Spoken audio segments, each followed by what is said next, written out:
At the beginning of the story, we are told that due to the spread of an unknown virus, all humans on Earth are killed. But somehow, one man is still alive. His name is Philip. Poor Philip has been wandering alone for many years, hoping to find another living human, but he finds no one. Frustrated, he finally returns to his hometown. On the way, he sees a signboard and writes on it that a human is still alive. He then reaches his house and thinks, why should I live in this terrible house when my town has huge mansions belonging to rich people? After that, he goes to live in the house of the richest man in town. There he hangs paintings stolen from major museums, each worth billions of dollars. But even this doesn't satisfy Philip, so he brings an Egyptian mummy's coffin and even a dinosaur's head, which he decorates on his dining table. Then at night, before going to sleep, he repeatedly apologizes to God for masturbating so often, something he has been doing for the past 2 years. The next morning he goes to the toilet, but there is no water coming, so he brings a lot of Bisleri water bottles to wash his backside.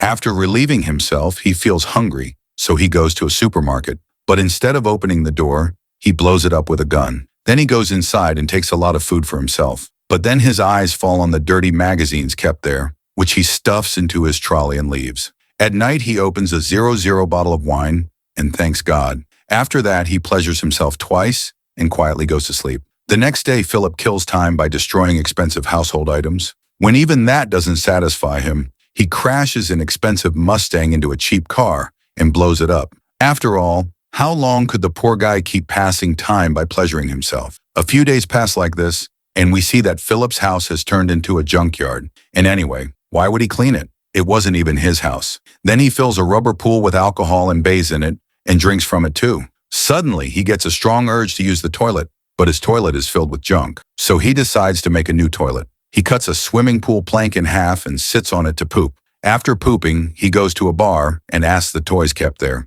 would you guys like to drink some alcohol? When the toys don't respond, he drinks the entire bottle himself and passes out. After a while, when he regains consciousness, he takes one toy with him in his car and goes to a female mannequin and starts talking to it. He says he's been noticing her for a long time, but never had the courage to confess his feeling. Saying this, he starts kissing the mannequin when suddenly its arm breaks. Seeing this, Philip becomes sad. The next day, he goes to a hill and writes, R.I.P. Philip there. Then he gets into his car and starts driving at full speed to crash off the hill. But before killing himself, he notices something strange. He stops the car and sees smoke rising from behind the hill, which means some human is still alive. So he quickly moves toward the smoke. When he reaches there, he sees a camp and a woman's bra hanging there. Seeing this, he becomes happy and starts sniffing the bra, after which he passes out again. When he regains consciousness, he finds himself lying in the lap of a beautiful woman who says she can't believe he found her. But suddenly his eyes open again and he sees that a woman is giving him CPR and she doesn't look beautiful at all. Frightened, he pulls away and asks where the beautiful woman went. The woman, whose name is Carol, says he had fainted and had even peed in his underwear, so she was giving him CPR. Philip says he didn't pee, it was already wet. Saying this, he moves toward her, and Carol gets scared and pulls out a gun. She tells him to put her bra down first and asks whether he's a good person. Philip says yes, he's good, and she can trust him. She asks if he was the one who wrote about himself on the signboard. Philip says yes, he was lonely and about to kill himself when he saw her. Hearing this, Carol feels pity for him and befriends him. They sit together and drink coffee. But Philip isn't happy because he always wanted a beautiful girl, and what did he get instead? This rusty junk. He then takes Carol to show her his house. On the way, Carol asks him to stop at a stop sign. They both look left and right to check if anyone is crossing the road. At home, Philip shows her the toilet pool, then the trash pool, and then the alcohol pool. Inside, Carol sees piles of magazines and asks what they are. Philip says they are dirty magazines for pleasuring himself. Carol laughs and says she doesn't want to judge him, but he seems like a huge pervert. Philip feels very hurt and drops her back where he found her. The next morning, he wakes up to see Carol has come back and is cleaning his house. Philip tells her to inform him next time she comes to clean his trash.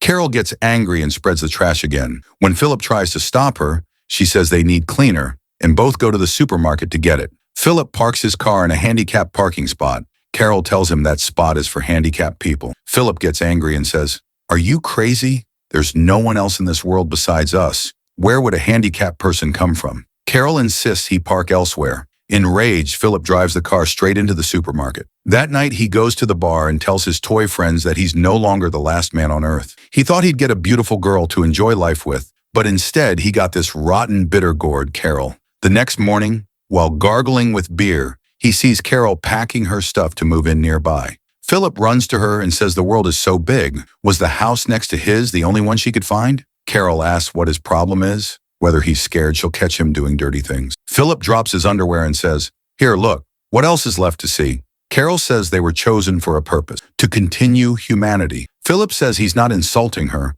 but he has zero interest in spending a wedding night with her, even if she's the last woman on Earth. He leaves and sits on his poop pool to relieve himself. Carol comes and asks if he can't poop indoors. He says no, there's no water inside. Carol says they need to live like humans if they want to give their children a better life. Philip angrily says she's crazy and he doesn't want kids with her. Carol backs off but says she needs fresh fruits and vegetables. Doesn't he want them? Philip says it doesn't matter to him. Carol pulls out a tomato from her pocket and eats it teasingly. Seeing this, Philip eats a 2-year-old canned tomato, but it doesn't taste good. That night, he sneaks into Carol's garden and eats all her tomatoes. The next morning, Carol comes and asks if he enjoyed the tomatoes. Philip denies knowing what she's talking about. Carol calls him a terrorist and limps away. Philip asks what happened to her leg. She says she got injured while drawing water from the ground. Seeing her condition, Philip feels pity and helps her arrange water by connecting pipes from a valve to her house. Carol is very happy and invites him for dinner that night. During dinner, Carol tells Philip that after seeing his tools, she's convinced God brought them together to repopulate Earth. Philip says fine,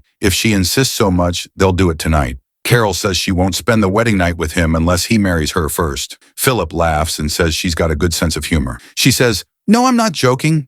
Do you want the first child born on this earth to be illegitimate?" Philip asks why she wants to get married when it doesn't even mean anything anymore. She replies that it means something to her. Just because the world has ended doesn't mean they should forget their traditions. Now Philip wanted to be intimate with her at any cost, so he agrees to marry her. Carol says he must ask properly, getting down on one knee. Philip kneels and proposes, and Carol says yes. But hearing her yes doesn't make Philip happy at all, so he leaves the dinner halfway and goes home. Carol follows him with food and tells him that the president of America is dead, so now one of the two of them will have to become president and take charge of the country. Philip, already very irritated with her, tells her to become president herself. She says she can't because she doesn't know how to give speeches in front of people. So by mutual agreement, Philip is made president. The next day, Carol goes to the store to buy things for the wedding, while Philip enjoys his bachelor party. He gathers a lot of tissue papers and sets them on fire. After that, he reaches the church wearing torn old clothes. Carol has decorated the church beautifully and is herself dressed very nicely. During the wedding, when it's time to exchange rings, Philip realizes he has forgotten to bring the wedding ring. In reality, he was never interested in the marriage at all.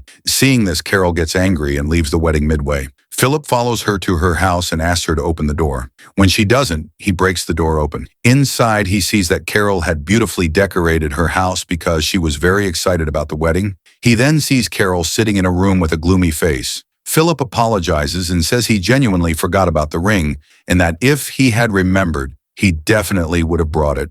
Carol forgives him. They then go to a jewelry shop to buy rings where they take many rings. Philip puts them on Carol's fingers one by one and marries her. That night, when it's time for their wedding night, Carol spends the entire night talking to him instead of being intimate. From the next day onward, Carol starts doing all the things with Philip that he used to enjoy doing alone. Later, Philip even introduces her to his ex-girlfriend. Seeing this, Carol becomes jealous and picks the ex-girlfriend up and throws her outside. After having a lot of fun, while they are heading back home, their car collides with a limousine at an intersection. Philip quickly gets out to check if there's a human inside. Then a beautiful woman named Melissa steps out of the limousine, and Philip is completely stunned. Carol is also very happy to see Melissa, and the three of them head to Philip's house together. On the way, Philip keeps flirting with Melissa, laughing loudly at her small remarks to impress her. Melissa tells them she came after reading the signboard outside town and had been wandering around like a dog for the past 2 weeks, but hadn't found anyone. Hearing this, Philip realizes what a huge mistake he made. Melissa had arrived before Carol. If he had met her first, he would have married her instead. Just then, Carol tells Melissa that they got married just a week ago. Melissa is shocked and says, "Wow, you move fast." Philip doesn't like the marriage talk at all and quickly shuts the divider window of the car before Carol can say anything more. They reach home, where Melissa is amazed by the expensive paintings and says she's very tired and needs rest. Philip tells her she can rest at his house and that they'll talk a lot and have fun together. But Carol says that if she were Melissa, she wouldn't stay in that house because Philip uses the pool in the house for pooping. Hearing this, Melissa says she'll find another house for herself. Before leaving, Carol invites Melissa for dinner, which she accepts. Carol hugs Melissa, and Philip, never missing such opportunities, jumps in between them and starts pressing against Melissa from behind. In the evening, while dinner is being prepared, Philip comes after shaving his beard. Carol is shocked because when she had asked him earlier, he had refused to shave. In reality, Philip was unsuccessfully trying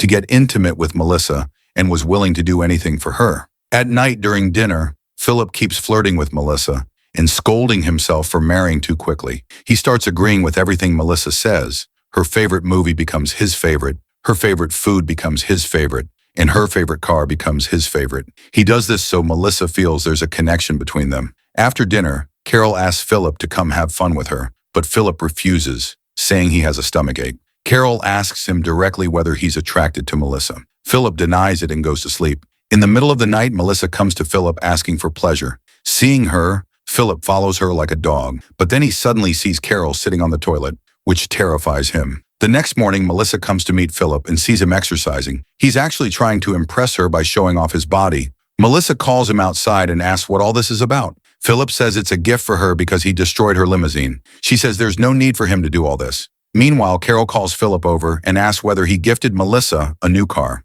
Philip says yes because he destroyed her limousine. Carol responds sarcastically, saying, "So you have time for all this?" She says, "I've told you 100 times to fix my door, but you don't have time for that. I don't care how you do it, just fix it." Then Carol shows Melissa a picture of her wedding that she had drawn herself. Melissa asks, "If you two are married, why don't you live together?" Carol replies, "No, I can't live with him. He's very dirty. I married him only to increase the population of Earth." Meanwhile, while Philip is fixing the door, Melissa comes to him and says she has a generator so they can chill beer and drink it cold. She tells him to come to her house in the evening with Carol. But Philip goes alone to Melissa's house to drink beer and tells her that Carol isn't feeling well, so she couldn't come, without ever telling Carol that Melissa had invited them. During their conversation, Melissa tells him that she's been wandering for the past 2 years looking for a man because it's been years since she's had any fun. She says she has needs too, which she wants to fulfill. Philip says he understands. This is all natural. Melissa tells him she's very happy for him and Carol for being together. Even though they keep fighting, at least they're together, and she respects that. Meanwhile, Philip is desperate to tell her that he's not happy with Carol at all, that he wanted to enjoy life with someone like Melissa, but instead he got this rotten trash. Melissa says, "Look at my luck too. I found the last man on Earth, and he's married." Philip replies, "Don't worry, that man won't stay married anymore." After that, he goes to Carol to break off the marriage, but he can't bring himself to say anything because Carol is making a heart to hang on the door using their wedding photo. Seeing this, he feels pity for her and doesn't want to hurt her feelings, so he quietly returns home. On the other hand, we see an Audi approaching, which means there is yet another human alive on Earth. That person sees Philip's alive signboard and heads toward the town. Now, who is this person? How many more humans are still alive besides them? And will Philip finally be able to spend a wedding night with Melissa? All this will be revealed in the next video. Thank you.